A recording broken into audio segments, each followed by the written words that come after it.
Welcome back to Tales from the Vale.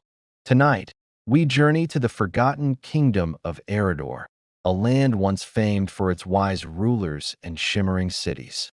But prosperity has a price, and in Eridor, that price was etched in gold and shadow. The kingdom's pride was the Sunstone Crown, a magnificent diadem said to be forged from a fallen star. It wasn't just a symbol of power, it was said to grant the wearer unparalleled wisdom and foresight. For generations, the crown passed from monarch to monarch, each ruler leading Eridor into greater ages of glory. But legends whispered a darker truth. The crown, they said, had a will of its own. It didn't just grant wisdom, it demanded it. It fed on the monarch's very essence, their memories, their doubts, their love, consuming their soul to fuel its ethereal glow. The kings and queens of Eridor became hollow shells, their eyes vacant, ruling with a cold, perfect logic devoid of any humanity. They were no longer people, but puppets of the gleaming artifact upon their brows. The last to wear it was King Theron. Young, vibrant, and deeply in love with his people, he ascended the throne with a heavy heart, aware of the whispers.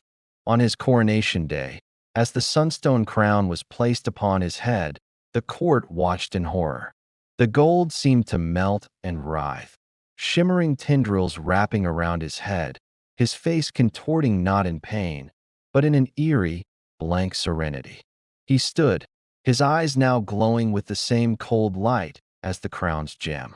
King Theron's reign was Eridor's most prosperous, and its last. He expanded the borders, built impossible structures, and solved every problem with chilling efficiency.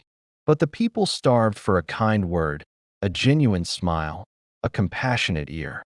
They had a perfect king, but they had lost their leader.